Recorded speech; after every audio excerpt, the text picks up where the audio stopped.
Welcome to the Consulting Growth Podcast. I'm Professor Joe O'Mahony, a Professor of Consulting at Cardiff University and an advisor to consultancies that want to grow. If you'd like to find more out about me and access some free resources to help your consultancy grow, do please visit joeomahony.com. That's joeomahoney.com. Thank you for joining us again. I've got a real pleasure today to welcome Jason Averbook to the podcast. Jason's done a lot of interesting things in his career, and some of them we may touch on. But for our purposes, I'd love to focus on the story of LeapGen, which Jason founded and then grew and then eventually sold to Mercer not so long ago now. He's also an author of a great book, HR From Now to Next, and has published a lot in Forbes. You've also been an adjunct professor. So you've got quite a relatively non-standard background, although you've done a lot of corporate stuff as well. Are there any important things I've missed out, Jason? So firstly, thank you for coming along. But have I... Yeah. It's great to be here. Thank you so much for having me. And first of all, kudos for all of the work that you do for the community as a whole, because it makes us all better. I'd say that the only other thing that's important that you missed is that I have a lovely wife and I have two boys who are 18 and 15. They're the real reason, the two boys are the real reason that I really got into this whole space to begin with, around the future of work, creating a better workplace for students into the future, et cetera, et cetera, et cetera. So the story's not complete without them. So I wanted to make sure I bring them into the picture as well. That's a really nice touch. And it's something that we don't talk about much, is it? Our sort of the way in which our families have enabled us to achieve what we achieve, or drive us to achieve what we achieve.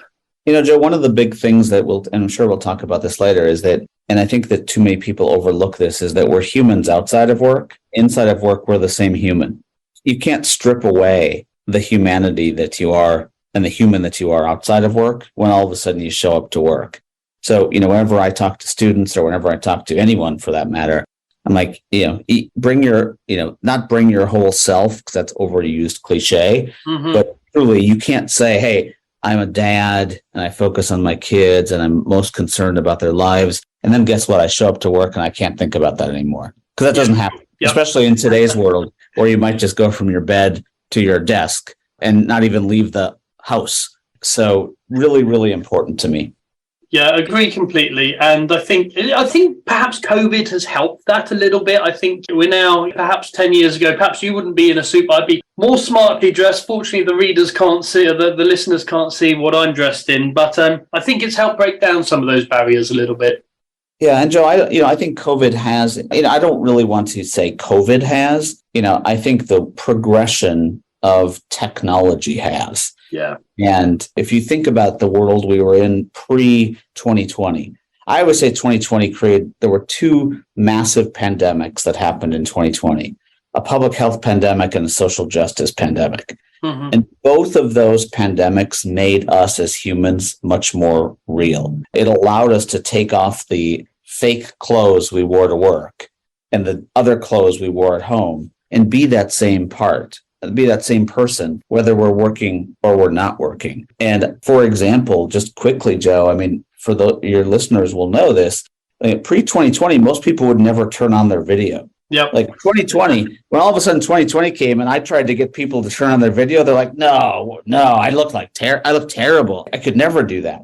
Now it's become there was this thing called conference calls. What was the power of a conference call? We could do it from anywhere. You could be laying in bed and no one would even know. In today's world, we've taken that now to video, where no one really cares what I look like or what I say. And I think that's a huge, we've made so much progress in that area. Yeah. Yes. Yeah. We might touch on this later, but I want to get on to you as quickly as possible, not to waste your time. So your background was in sort of the HR software space before starting LeapGen and all the rest of it. What took you from the route that you started on with PeopleSoft, and was it Ceridian, I think, that you were with, and then deciding to start your own firm? In fact, you started a firm before LeapGen as well, if I'm right. Yes, exactly. So I fell in love with an industry, and I fell in love with a passion when I was 21 years old. And that passion happened to be the intersection of education, business, and technology. And like most people, I think you get that from your upbringing. So my mother was a very successful educator. Okay. My father was a very successful business person. Now, when I say very successful, that doesn't mean I came from upper class and I started my life on third base and I just had to score the run. But they were successful in their own right in being comfortable with what they were really good at. And I, as a young child, really liked technology. I really had a genuine curiosity about technology. So like for me, the combination of business, technology, and education was always interesting to me. And when I started my career at 21 years old, working for Ceridian Corporation, implementing DOS and mainframe, which most of you probably don't even know what that is, but payroll systems, I was like, wow, look, this is really cool. And the thing that I found really cool about it is that I was able to make a business impact. I was able to teach, and I was learning technology all at the same time. And Joe, I fell in love with that early. And one of the things I think that happens a lot of times to people is they don't fall in love early enough, not with people, but with their true love from what do they love to do? What sparks them? What makes them get up in the morning? So I fell in love with that really early. So between 21 and 29 years old, I was with Ceridian Corporation doing amazing things, wrote our first Windows application, which was unheard of for a 25-year-old to be building a Windows application. But really, Joe, the only reason I did it, the only reason they asked me to do it is because I was young and I didn't have a pre-existing condition in my head about DOS and mainframe. I then went on to PeopleSoft and did the same exact thing, similar roles. You didn't have a coding background, did you? You had you had a finance and business background in terms of education, yeah? Yeah, Joe, one of the things that's really important, and I'll get onto PeopleSoft in a second, is, and I learned this somehow, and we always look back, what are the things that influence you, the learnings. I've always learned that besides knowing what you love, the other thing is knowing what you're not good at. And I, early in my life, for whatever reason, learned that I wasn't good at certain things. Okay. So I was really good at vision. I was really good at strategy. I was really good at being able to see around a corner. But as far as taking a step and actually making sure I didn't trip, that I wasn't good at that. So I have always, my whole life, focused on how do I surround myself with people that are better than me, and having an ego that's accepting of that, A, and B, making sure that we have complementary skill sets, not the same skill set. So back to you, I didn't have a coding background. But I had a vision as to where I thought the world of technology was going, and where I thought the business functions, like a back office business function, as boring as HR for some people, where that was going. So that really helped me in that process. Sure. I guess for our listeners as well, we're not talking dot-com boom. We're talking a few years before that. So your vision aligned with, obviously, the significant growth for the last 30 years in tech, HR processes, HR software. Yeah, I mean, Joe, I don't want to get too deep into it because it's going to bore people to death. But when all of a sudden HR people were used to doing something called heads down data entry, where they honestly didn't have to look up all day. Like you could actually do data entry all day and not look up. And I'll never forget the first time I saw a mouse, not an animal mouse. Yeah. What year was that then? Because that was probably in 1992. Oh, wow. Okay. 1991, 1992. Windows 3.1. Yeah, I remember it well. And I was like, wow, this mouse thing is going to mess people up. Okay. And everyone was talking about the mouse, and everyone was talking about people would say GUI, graphical user interface. Yeah. And I was like, this mouse is going to mess people up because all of a sudden people are going to have to look at their screen. Yeah. And that was a huge thing for me that I was, for whatever reason, I was like, this is going to change. This is going to change things. So it was a big part of our design in building software that even though there's a mouse, you don't have to use the mouse. Because if you have to look up and move your cursor to where you had to go, that's a huge problem.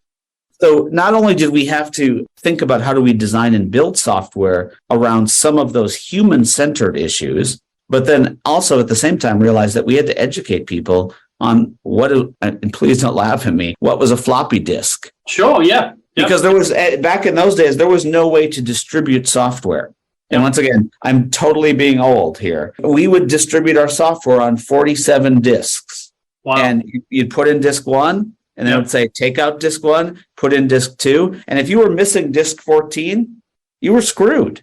You know what I mean? Like now we go to a website and we're like, cool, here's the software. But back then there was no such thing. So there was a lot of change required to think about how do we instill new capabilities from a technology standpoint into organizations. And that's really one of the areas that I think I fell in love with consulting and advising, even though I was on the product side. Yep. I spent most of my time helping organizations understand how to change to be able to accept what we were doing from a technology point of view. And you rose up through both Ceridian and then PeopleSoft. And obviously those experiences would have given you a lot of skills and foundations in what you did later. But then you had an interesting period where you obviously wrote your book, you're an adjunct professor, and then you started Knowledge Infusion. Is that right? Yes. So one of the things I want to make sure I hit on this because it's for any listener that's early in their career, it's so important. At PeopleSoft and at Ceridian, I am innately curious. It's a weird way of maybe saying learning, but I love watching. I love watching how people react to things. And to me, every day is an opportunity to instill your leadership, whatever your style is going to be, learning from other people. So I was extremely blessed and extremely fortunate to work with some of the best leaders, I think, in the world, both at Ceridian Corporation and at PeopleSoft. And my last year at PeopleSoft, some of you will know this, some of you won't. We were approached by Oracle. We weren't approached by Oracle. We were told by Oracle that they were doing a hostile takeover of us. I didn't know that. Wow. Okay. So June 1st, 2003, I was responsible for acquiring a company called JD Edwards. And June 5th, 2003, Oracle announced their hostile takeover. As you can see, the fact I know those dates, there's some post-traumatic stress disorder. Sit on your memory. Tied to that. But I spent the next year and a half working with our leadership teams to fight off a hostile takeover. And there's no better undergrad, MBA, anything. There's nothing in the world that could have prepared me for that except watching leaders 7 days a week, 24 hours a day, trying to figure this out. And so beautiful situation for me, blessed to have had it. But that instilled that concept of watching and learning and saying, if I'm ever a leader, or if I'm ever an entrepreneur, or if I'm ever a consultant, here are the things I want to bring forward, and here are the things I don't like about how that person leads. Those two things were so important to me. And I only bring this up, Joe, because I talk to a lot of young people constantly about careers. And I watch them at 22, 23, 24 say, why are we not gaining traction? Why are we not more successful? And you read about the rocket ships here and there that are, but for the most part, they're not. And I hope that's not a secret. But the reason why is because, in my personal opinion, is that a lot of people don't have that opportunity to learn from some of those other people. And like that, to me, I'm forever grateful for that. Yeah, I certainly reflecting on, over the years, I've both consulted to and interviewed hundreds of successful consultancy founders and leaders. And it's interesting the number of them that have been through that forging period. And sometimes it might just be 6 months or a year when you're doing the 6 or 7 days a week, 18 hours a day, learning from the best. And it's often a chaotic period. But you learn more. I've had 1 or 2 of those in my life. You learn more in that period than you do with all the education you do put together. Completely agree. Okay, well, listen. Let's get into So from PeopleSoft, one of the things, Joe, that I got really frustrated with, and this is a section of this discussion that's going to switch us from product to services. Okay. So one of the things I got extremely frustrated with was building product, having organizations like Gartner, Forrester, IDC say, hey, guys, you have the best product in the industry. Like, it's world-class, it's leading, et cetera, et cetera, et cetera. And then have customers tell you that your product sucks. Okay. And literally, I know exactly where my office was, 4th floor, Pleasanton, California. We laminated the Gartner Magic Quadrant up on the walls. Sure. I would walk by, high five it every day, like because we were so proud of it. And then I would go down to our corporate visit center where our customers came to, and they'd say, your product's terrible. And I would walk back up to the fourth floor, and I'd look at that thing. I'd be like, how? How is it that the product gets these awards, yet people tell us it's bad? And it was a real like eye opener for me where I said, I need to stop building product and start building capability within organizations to be able to use product. That's what we found. We found that organizations were buying technology, but they weren't adequately equipped internally to use the technology. We've all been through this. I mean, what percentage of Microsoft Word do we use? What percentage of browser functionality do we use? Very little. Yeah. So it's a bunch of features, but I don't even know what they mean or how I use them. So that got me really curious to say, I want to get out of product and get into services, because being a consultant and helping organizations through that, the gratification was so much greater. Sure. I was getting beat up every day as a product person, but every day as a consultant, I was getting thanked. Well, that's interesting. Okay. And I fell in love with gratitude. Okay. That's around building the capability of the client. And it's a harder thing to do in some ways because you're dealing with people rather than code. It's very beautifully said, Joe. It is so easy to buy a piece of technology. It is so easy. Like, I mean, literally, pick a laptop, pick a phone, whatever it is you want to say. It's really easy. But the change required is massive. Okay. Now, if it's just you that's changing, it might be massive. It might not be. I have an 82-year-old mother that when she gets a new phone, it's a disaster for me. And you're like, why is it a disaster for you? Because she calls, she's like, oh, my phone doesn't ring. I'll text her. She's like, I didn't get any texts. Clearly something's wrong with you. I'm like, you don't know how to use this new phone. So like that's on a micro basis, but on a macro basis, think about an entire organization that's worked one way forever. And all of a sudden you're asking them to change. Yeah. And who is the easiest person to blame? What did my mom do? Who did she blame? The technology. Sure. What do most companies blame? The technology. Because it's the only thing in the room that doesn't have feelings. So we set out at Knowledge Infusion to infuse knowledge into enterprises about what it takes to be successful in changing their mindset, changing their culture, and changing what their measures of success are to truly adopt technology. And you did that for 7 or 8 years? So Knowledge Infusion, right, we had Knowledge Infusion for 7 or 8 years. And one of the things that we did during that time is both built a consulting model that allowed for a one-to-one consulting model, as well as a one-to-many consulting model, which focused on annual recurring revenue and a subscription base. We did that on purpose because we realized different personas bought differently. Sure. And we were, let's get to the next part of the story. One of our customers that we were working with at the time said, you guys are amazing. I was like, oh, thank you. And they said, we want you to stay on and do this next body of work. And I said, we don't have that capability. And it was truly in the world of implementation, technology implementation, which we didn't do. And they said, well, we've picked a partner that we want to do the implementation. Would you like to talk to them about how you guys can partner? I'm like, sure. Love to talk to them how we can partner to make you customer happy, because that's the end goal. And as part of that process, they said, well, maybe we should just join forces.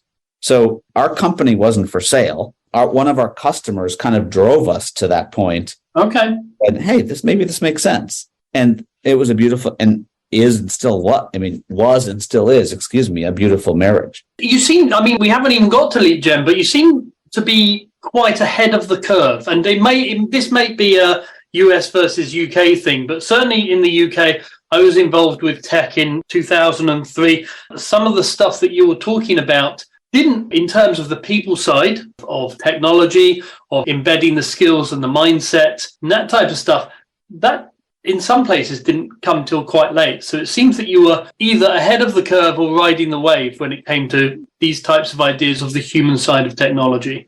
Well, I think, Joe, unfortunately, or fortunately, however you want to look at it, that comes from the fact of beating your head against the wall. So if all you're doing is beating your head against the wall and wondering why people don't like your technology, and you're building the best technology in the world, you go home at night And at the time I was living by myself, and I would like stare at the walls. Like, what is wrong? Like, seriously, what are we doing wrong? And what we were doing wrong is we didn't include the human side of what we were doing. I was like, okay, what's the equation? There's the technology, right? There's the selling process. There's the implementation process.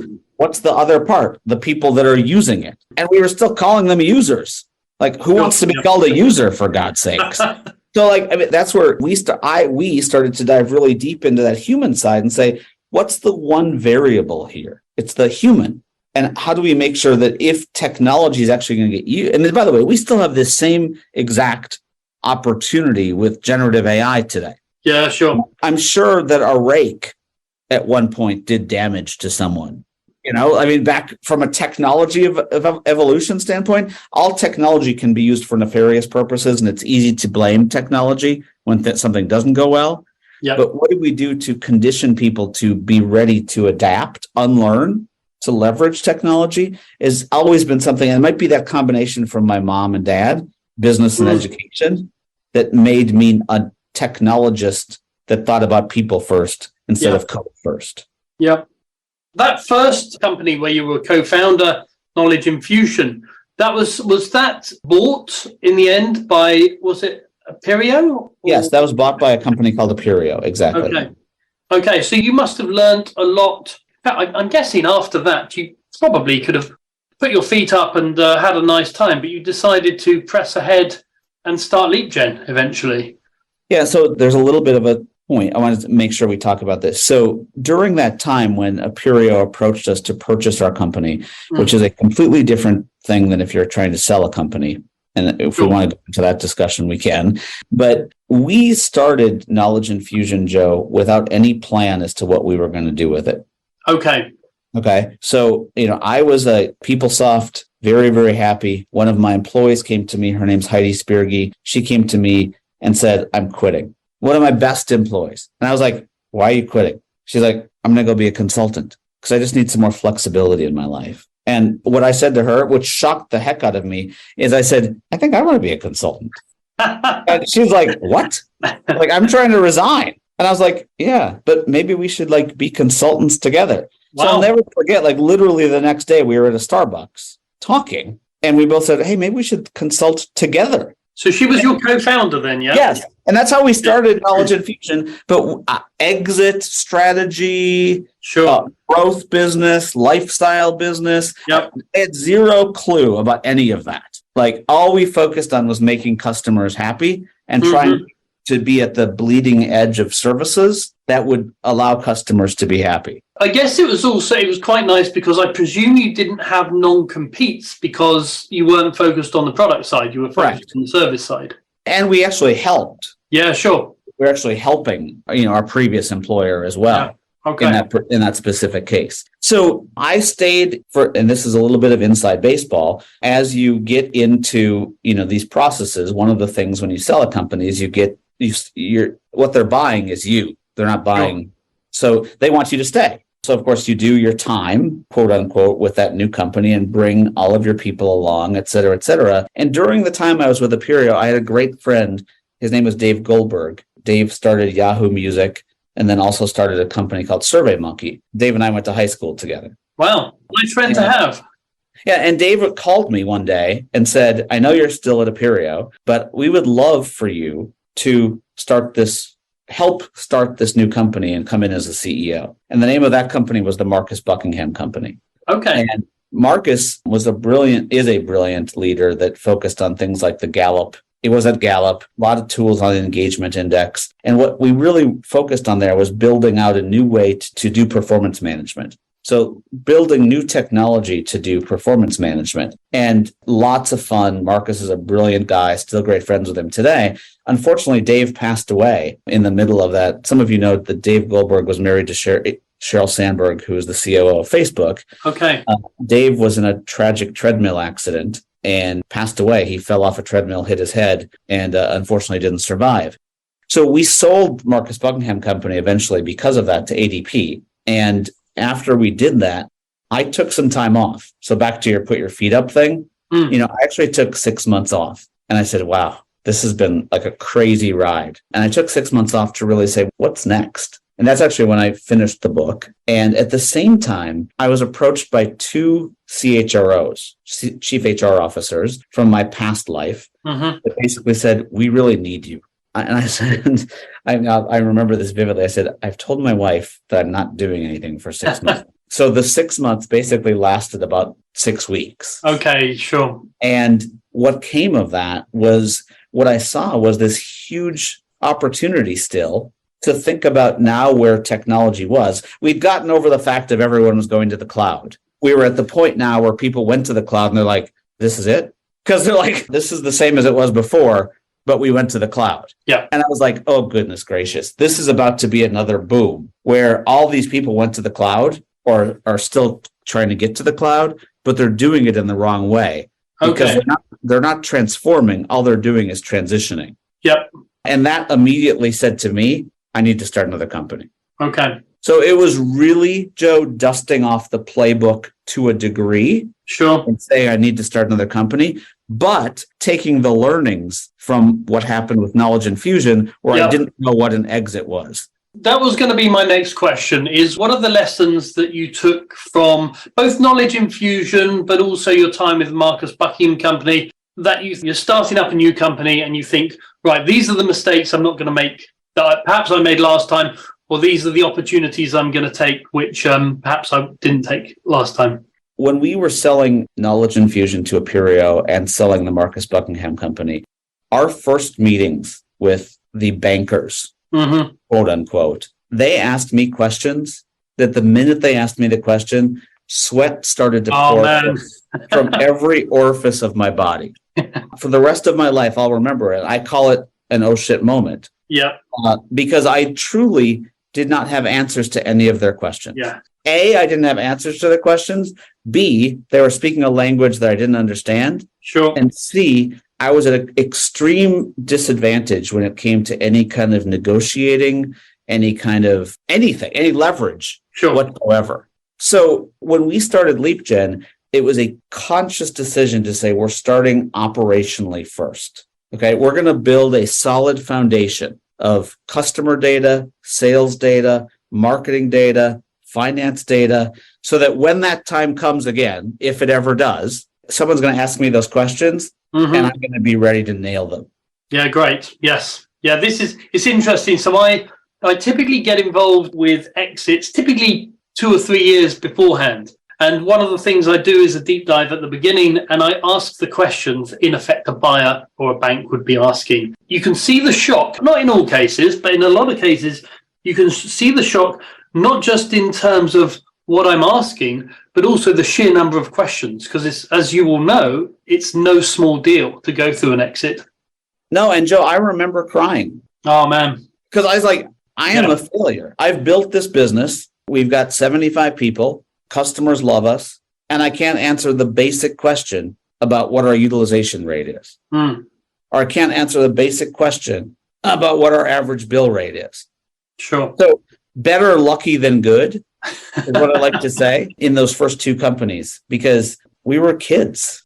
In some ways, I mean, I always say this to clients who do get that sweating from every orifice, as you say. In some ways, you can turn it on its head, and a buyer might look at this and think, well, listen, if they're making profit and growth without these systems and data in place, think what we can do with them on our machines. Totally agree. And I think it goes back to, like I said, you fall in love with something early, and the passion outweighed for the people that were looking to buy us at the time. The passion outweighed the fact that we were naive, because basically what they said, hey, we can make you successful from a financial standpoint. We've got a bunch of financial quants running around. Yep. What we don't have are the visionaries or the people that love what they do as much as you do. From a valuation standpoint, that was a key component. Yeah, great. Okay, so we're in, what year are we in? We're in 2017. Right, so we're in 2017, and I want to call out someone that's really important to this journey. There's a gentleman named Steve Farber. Steve Farber is a friend of mine. He's an author, and he wrote a book called The Radical Leap. Okay. Highly recommend the book. This isn't a commercial, but highly recommend the book. And people always say, where did the name LeapGen come from? LeapGen came from that book. Okay. Okay. So most people say, hey, are you trying to leap to the next generation? I'm like, no, that's not what LeapGen stands for. We leverage the concept of LEAP. And LEAP the LEAP is an acronym. It stands for 4 things: love, energy, audacity, and proof. So how do you love what you do? And if you love what you do, you generate energy. If you have energy, you can do the audacious. And if you do the audacious and you prove that, it's a vicious cycle or a positive cycle. So we really embedded into our values from day 0 and our culture from day 0, this concept of LEAP. And we only wanted to hire people into our organization that had that mentality. Like we'd give them the book. We would say, guys, do you believe in this? And it's not like a religious thing, but it's more of like, this is not a job. We're on this journey together to change work, to change the function of HR, and to think about the world of digital today. And I have to call that out because if I talk about operationally being good financially and sales and marketing, that's cool. But operationally, if you don't have a culture, also, you can have the best operational things in the world, but without a culture, it's not going to work. Okay, well, here's a follow-up. We might touch on this later. And I agree with you, having those people, whether it's the LEAP or whether it's some other vision of the type of people and the type of culture that you want is so crucial and such an important part of real success as well as financial success. But did you find that as you grew, because as firms grow, they have to get more proceduralized and very often more process-driven, more formal with their roles and all the rest of it, did you then find that the sort of entrepreneurial types that you were taking on picked up against the type of, I don't want to use the word bureaucracy, but that some of the systems and processes that then needed to come in later on? So yes, and we didn't stop pushing the culture. Okay. So the reason I paused when I was saying that is because, yes, of course that happens. The bigger you are, the more structure you get, the harder it is to maintain that. That's no secret to anyone that's done this before. The thing, though, that's so important is that you stand by your values, okay? And you don't waver from the values, okay? Now, eventually, and I'll share the story about why we actually moved from LeapGen now to Mercer in a second. But eventually, you get to the point where that every day, every incremental growth, that becomes harder and harder and harder to do. But we would do everything. So just the name of the company was LeapGen. 3 times a week, we would do the morning leap. What was the morning leap? The morning leap was, if you're available at this time, you get on and talk about things like what matters to you. Okay. Every single company huddle we would do once every 2 weeks. We would do a session called Leaper Values, where we would have every person in the company call out the values of love, energy, audacity, proof they saw in their peers, illustrated at customers. So we went full board into this model and infused it into all of the way that we worked, even into the compensation. If someone's to gamification, if someone gets called out for the L in love, hey, they get points. Okay. Wow. So, we took that and built it. It's not just a poster. Sure. Yeah. It's infused into how you work, where you work, how you work, who you work with. So that becomes a way of being. It's very interesting to see how closely tied it was to things like compensation, because, if I think about your average consulting firm, it's around lead generation, utilization targets, and project margin. So in some ways, I guess if you're doing what you do with Leap, then the rest of it's going to follow. Is that what you found? It is what we found. Is that we were, and by the way, Leap was not just an internal thing. Leap was an external thing with our customers as well. So as part of our Net Promoter Score, the things we'd ask our customers is, did our consultants and did we actually show the values of Leap? All of our customers would get that book, so they knew that that's how we wanted to work. So, if it came to raising bill rates, we could do that based on the relationship we had with customers. Okay, so this was what you would call an employee proposition and also a value proposition that were identical. Totally, yeah. If you look at the LeapGen site today, still exists. You'll see love, energy, audacity, proof, and you'll see a contract signed by every employee. That's what they believe in. Wow, great. But just because I know of the book, but I don't know it in detail. The P, the proof is, so I get love, energy. What was the A? The A? Audacity. Audacity. I get all of that. What's the proof bit? Is that proof? Those three things. So Joe, the proof was where I was never able to see it at PeopleSoft. Okay. Is the actual impact. Okay.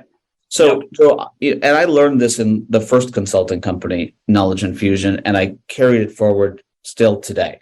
The number of documents that people give us from another consulting firm, an Accenture, a Deloitte, a Bain, a McKinsey, all great firms, by the way. So I'm not throwing water on them. People don't know what to do with most consulting output. Sure. Yeah.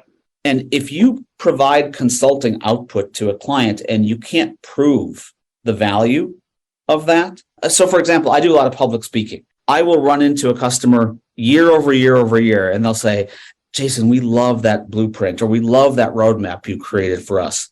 And I'll be like, awesome. Like, where are you in the journey? They're like, well, we haven't done anything with it.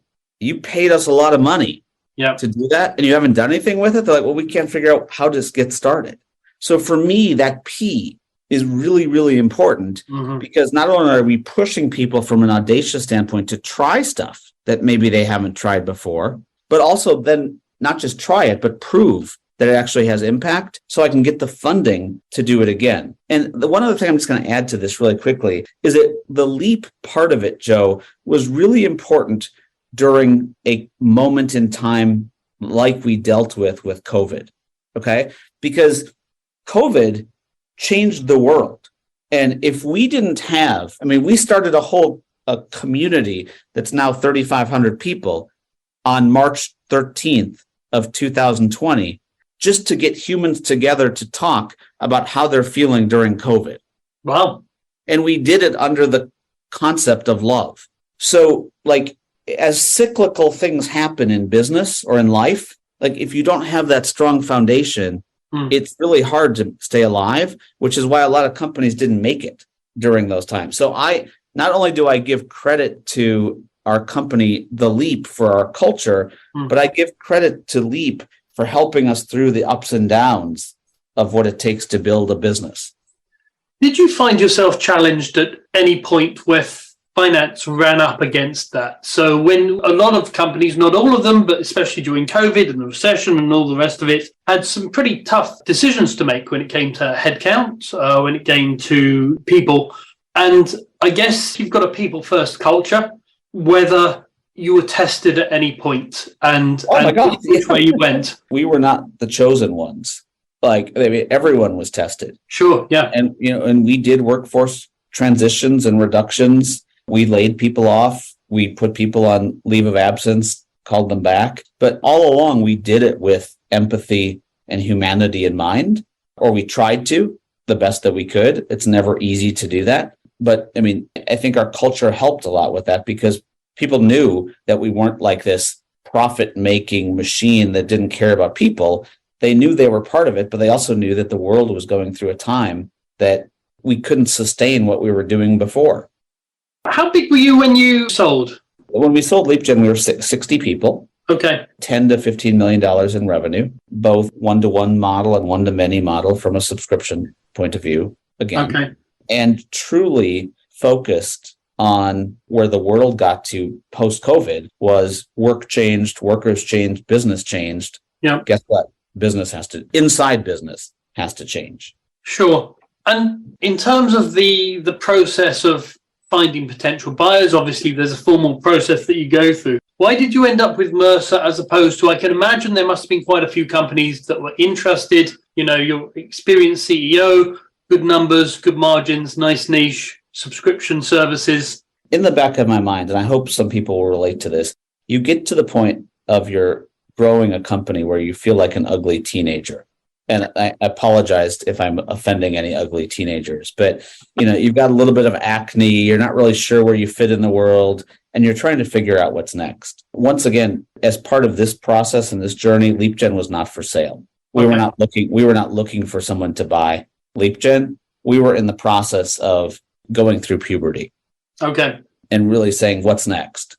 So we were exploring, like, do we take venture capital? Do we take private equity? Do we keep growing at the level we're at? I mean, we're very happy and everyone's very, I mean, there was no, like, we were not trying to do something. We were constantly getting approached, and I was constantly taking meetings, which I think is really important to do in this process, just to learn the market, learn what's going on. And I had one meeting that happened to be at a coffee shop in Paris with Mercer, where I was like, wow, this is like a really unique fit. Because instead of being a consulting organization that was joining another consulting organization that already had a capability in place, Mercer was approaching us to be a consulting organization to build from the ground up new capability within Mercer. Okay, so it's a really nice strategic fit. Correct. And that's really, what I just said is really important, because there's body shop buys of consulting firms. That's probably a bad way to say it. Yeah, definitely. You're just acquiring talent, or you're actually acquiring a capability that another firm doesn't have to be able to build that, grow it, and scale it. So that, for us, that was a huge consideration here. That differentiated against other people that we were talking to that would say, hey, we just want you to come join this practice. Like, we want you to build a practice versus join a practice. It's also so much nicer for the employees that end up, and yourself, that end up in the bigger firm, because you've got so much more purpose, you've got room to grow, you've got investment to grow, as opposed to you just simply being sweated because they bought the bodies. Correct.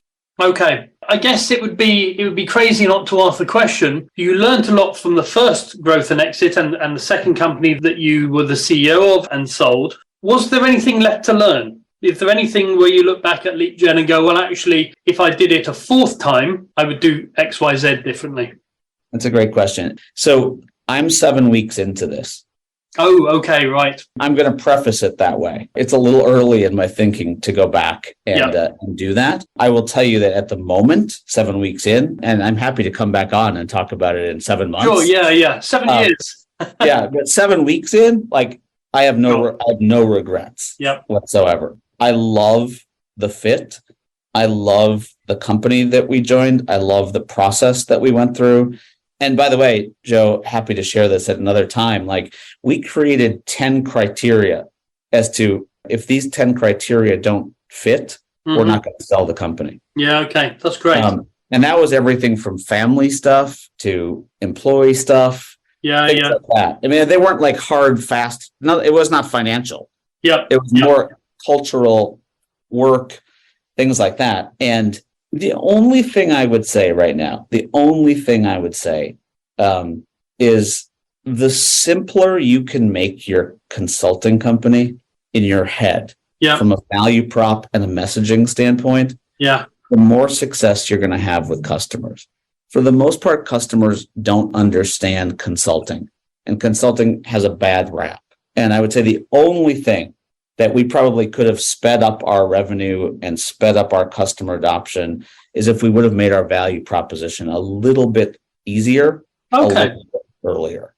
That's a really good point. I think when we're in the midst of it, and we've been in this game for 30 years, it's easy to take for granted what the customer doesn't know, and we take for granted.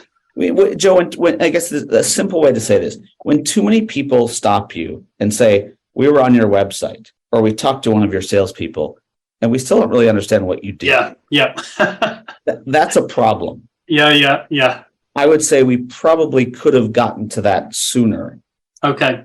But that is such a minor regret, or it's a small learning. Sure, yes. Yeah. But it's not, I mean, it's not a massive, like, oh my gosh, you asked a question that I hadn't thought of yet, and I came up with something. It's not like a huge issue. Yeah, sure.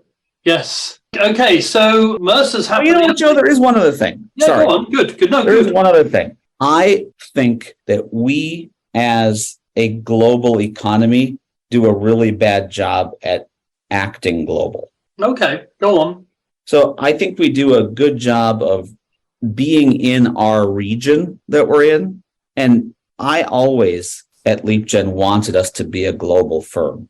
But I struggled with how to do that. And I didn't surround myself with people that knew how to do that, as was one of my core beliefs of growing companies all along. Okay. So we didn't get global. Sure. like I wanted to. Okay. So I'd say that's another small regret. Okay. By the way, Mercer allowed us to do it overnight. Okay, sure, yeah. Which is great. Yes. Yeah. But I wanted to do it on my own. Yeah, and sure. I never was able to figure it out. Jason, thanks so much for your time. We've learned such a huge amount from you. I'm sure you and I could have this conversation down the pub for a week or two. Really appreciate your insights. Thank you so much for having me. I really, really appreciate it. As ever, thank you for listening to the Consultancy Growth Podcast. This is Professor Joe Omani at joeomani.com.